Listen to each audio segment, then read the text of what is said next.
Hey entrepreneur, this is Mark Newsom, Mr. Marketing, and welcome to this special presentation entitled 7 Proven Direct Mail Tips the Ultimate Insiders Use to Make a Whole Lot More Money,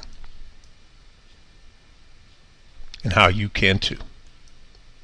Ladies and gentlemen, you are about to be exposed to 7 extremely powerful direct mail marketing secrets that you can use right now to separate yourself from the pack and make a whole lot more money in the process. But before you do that, entrepreneur, you need to answer 2 vitally important questions before you start down this road of attempting to use direct mail. And by and large, let's be clear here, we're referring to basically postcards or sales letters in an envelope when we talk about direct mail.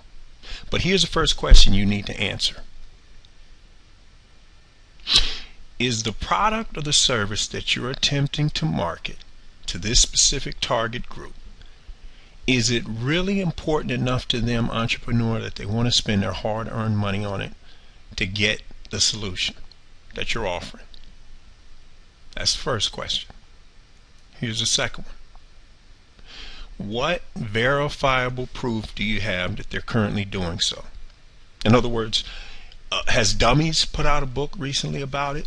That's always a good sign. Anytime Dummies decides to do market research, invest the time and money in coming out a series or a book about it. Has it been on the Amazon bestseller list recently in the last, say, 2 to 5 years? What verifiable proof do you have other than a gut feeling that this is something that's going to be viable? Because you need to know. So let's quickly talk about 7 direct mail tips you should be applying right now to promote your business, products, or services. Strategy number 1. Ladies and gentlemen, don't waste your time or money trying to be cute or clever. Entrepreneur, you got 5 seconds or less to stress the benefits of how that product or service on this postcard, mind you, is going to solve their problem. Number 2, ladies and gentlemen, and this is huge, just because you're using inexpensive postcards, it doesn't automatically mean that your prospect, your customer, your client is going to take the time to read it. So here's what that means in essence, because here's what a lot of people get hung up. They'll see an advertisement that just says it's going to cost you 2.5 cents to reach this market that A, doesn't know you, which means B, they can't possibly trust you, and C, they've shown absolutely no interest in what it is you're trying to market or promote to them. So just because you're using an inexpensive medium to get the message to this particular group of people has nothing to do with anything. Ladies and gentlemen, the biggest part of your direct mail success or failure is that list. So first and foremost, you should only be marketing to a list you created, or perhaps a list of a joint venture partner who has the same basic audience you have, but you have non-competing products or services. But just putting something in the mail and getting a bunch of zip codes and addresses, you're wasting your money. Here's number 3. If you're going to use enveloped snail mail to send this message out, ladies and gentlemen, use a real stamp. That way you don't telegraph that they're about to be pitched. Your consumer, this is not their first rodeo, entrepreneur. They know a sales pitch when they see one. So you got to keep that in mind. Here's number 4. If you're using envelope mail, and again, you're mailing to a blind list, meaning they don't know you, stay away from that over-the-top teaser copy on the outside of the envelope. Again, this just screams sales pitch. And they've had enough. Here's number 5. Be very careful about these pre-addressed labels. Ladies and gentlemen, more times than not, the names are misspelled. In fact, how many times has this happened to you? You make a phone call to customer service and or you get solicited by a telemarketer and they're mispronouncing either your name or the location, in other words, the city you reside in. Is that not irritating? Well, when the shoe is on the other foot, it's no less irritating.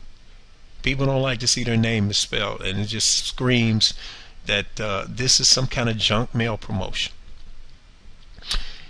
Here's number 6. If you're mailing for the first time, and that's why that's in big red letters, to a potential prospect or pool of prospects, in other words, they don't know you, they didn't ask for this solicitation, unless your state or local laws prohibit it, just put your company name, or pardon me, your return address on the outside of the postcard or the envelope without your company name. If it's an envelope, you got a much better chance of them opening it if they don't know who you are. Now again, if your state or local laws prohibit it, then obviously you can't do that. And finally, number 7. Ladies and gentlemen, don't ever forget, you're not the only pebble on the beach.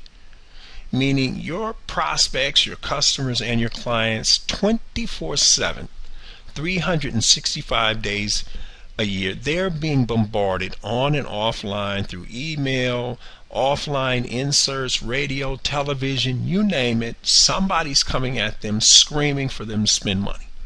So the point of the matter is, make sure your message addresses their issues, cut to the chase, tell them how they will benefit, and you have a much better chance of being successful any and every time you use direct mail. So hopefully these 7 tips and strategies are going to make you be more successful, and you won't be spending as much time, money, and effort and not getting the results you deserve. So with that said, for those of you who want to discover how you can add an additional 25% more gross profit to your bottom line in the next 90 days or less, entrepreneur, without adding any new customers or clients, then all you need to do is grab your free 9-page special report over at youcanmarketonlinenow.com/sales. This is Mark Newsom, Mr. Marketing, and we'll see you again next time on the Marketing Minute.